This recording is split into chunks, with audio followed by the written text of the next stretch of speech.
अपने मन को प्रसन्न रखना चाहते हो तो मन को राजी करने की कला विकसित कीजिए। तत्व ज्ञान से मन को राजी रखा जा सकता है। दूसरी बात, निमित्तों से अप्रभावित रहने की कला विकसित कीजिए। क्या कीजिए? निमित्तों से अप्रभावित रहने की कला। निमित्त तो कदम कदम पर आते हैं। ऐसा कोई व्यक्ति नहीं जिसके सामने कोई प्रतिकूल निमित्त उभर कर ना आए, है ना। लेकिन कैसा भी निमित्त आए, मैं उससे प्रभावित ना हूं, ये तो मेरे हाथ में है।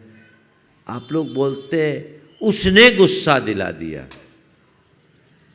अरे भैया, उसने गुस्सा दिलाया कि तुमने गुस्सा किया? बारूद अंदर हो तो अगरबत्ती लगाने से विस्फोट होता है, और बारूद ही नहीं हो तो अगरबत्ती लगाने से विस्फोट होगा क्या? इस बारूद को डिफ्यूज करो ना। है बम बनते ना, बम तो बम निरोधक दल होता, वो क्या करता है? बम को डिफ्यूज कर देता है। अंदर जो बैठा हुआ है ना, बारूद भरा हुआ है, विस्फोटक है, थोड़ा सा भी निमित्त होते ही ब्लास्ट कर देता है। और जब बम ब्लास्ट होता है तो परिणाम तो भयानक होता ही है। होता है कि नहीं होता है? और ऐसा दिन भर में रोज आप लोगों के जीवन में रोज ही होता है कि नहीं? चलता ही रहता है। तो इसको क्या करना है? इस विस्फोटक को डिफ्यूज कर रहा है, निष्क्रिय कर रहा है। किसके बल पर? तत्वज्ञान के बल पर। आया, निमित्त आया, यहां फुस काम नहीं होना। इग्नोर करो, ठीक है, हो जाने दो। कर्म का निमित्त है। साहू अशोक जी, कोलकाता में एक बार उनके विरुद्ध एक सभा हुई और उनको चूड़ी पहनाने की हरकत की गई। साहू अशोक कुमार जैन, जो जैन जगत की विभूति थे, उनको चूड़ी पहनाने की हरकत की गई। हालांकि पहना नहीं पाए, पर उन्होंने कोई प्रतिक्रिया नहीं की। वहाँ से निकले, उनके साथ कुछ लोग थे। ये घटना मुझे भागचंद पहाड़िया ने बताई थी, वो साथ में थे। उन लोगों को बहुत बुरा लगा और इन लोगों ने कहा कि हम लोगों को बहुत बुरा लगा, हम कुछ कर नहीं पाए। आपने कुछ बोला क्यों नहीं? साहू जी से बोला, आपने कुछ बोला क्यों नहीं? उन्होंने कहा, मैं क्या बोलता, मैं तो एक ही बात सोच रहा था, मेरी निर्जरा हो रही, उनके आश्रय हो रहा है। मेरी निर्जरा हो रही, उनको आश्रय हो रहा है। समझ लो, ये समझ जिसके भीतर आ गई, उसका विस्फोटक डिफ्यूज हो गया, है ना। RDX विस्फोटक है सबके भीतर भरा हुआ, बड़ा खतरनाक, है ना। RDX भरा पड़ा है, उसको डिफ्यूज करो। तत्व ज्ञान की समझ से डिफ्यूज किया जा सकता है। निमित्तों से यथासंभव अप्रभावित रहने की कला विकसित कीजिए। आनंद से भरे रहेंगे, समझ गए? मन प्रसन्नता से भरा रहेगा, कभी कोई आकुलता व्याकुलता नहीं होगी। तो ये दूसरी बात हुई।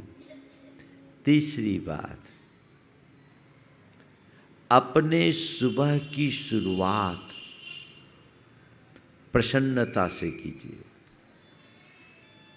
कैसे कीजिए? अपने सुबह की शुरुआत प्रसन्नता से कीजिए। ये मैं करता हूँ। सुबह जब उठता हूँ ना, तो तो मेरे मन में सर्वाधिक प्रसन्नता होती है। मुझे लगता है कि इस धरती के सबसे भाग्यशाली व्यक्तियों में मैं हूँ, क्योंकि आज मैं जीवन के नए दिन का दर्शन कर रहा हूँ। मैं प्रकृति को, परमात्मा को, गुरु को अपनी तरफ से आभार प्रकट करता हूँ कि आपकी कृपा से मुझे जीवन का एक नया दिन देखने को मिला, और उनसे प्रार्थना करता हूँ कि आज मुझे ऐसी शक्ति दें कि आज के इस पूरे दिन को प्रसन्नता के साथ जी सकूं, आनंद के साथ जी सकूं, सहजता के साथ जी सकूं। सुबह से उठिए, मन को कोड दे दीजिए कि आज मुझे प्रसन्न रहना है, आज मुझे खुश रहना है। ये जीवन मुझे एक नए तोहफे के रूप में मिला है, उपहार के रूप में मिला है। मुझे प्रसन्नता के साथ जीना है। कोई टेंशन हावी नहीं होगा, दिन अच्छे से बीतेगा। आज का दिन तो निकल गया, कल से प्रैक्टिस करना। आंखें मीड़ते मीड़ते उठोगे तो दिन भर आंखें ही मीड़ते रहोगे। कितनी बड़ी सौगात है, एहसास करो। अपने मन को कोड दो ऐसी कि नहीं, आज खुश रहना है, खिन्न होना ही नहीं। क्यों? और चौथी बात, कई बार काम का प्रेशर होता है, परिस्थितियां हावी हो जाती है, दिमाग बिल्कुल गर्म हो जाता है, तन जाता है, होता है। खाना आप लोग कुकर में बनाती ना, है ना?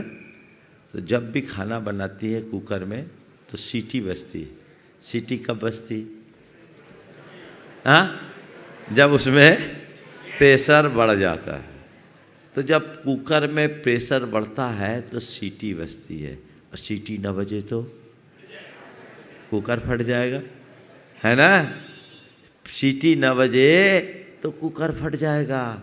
मैं आप सबसे कहना चाहता हूँ, जब भी दिमाग में प्रेशर बढ़ने लगे, प्रसन्नता की सीटी बजा दीजिए, हंस दीजिए, मुस्कुरा दीजिए, खिलखिला उठिए, मन आनंद से भर जाएगा।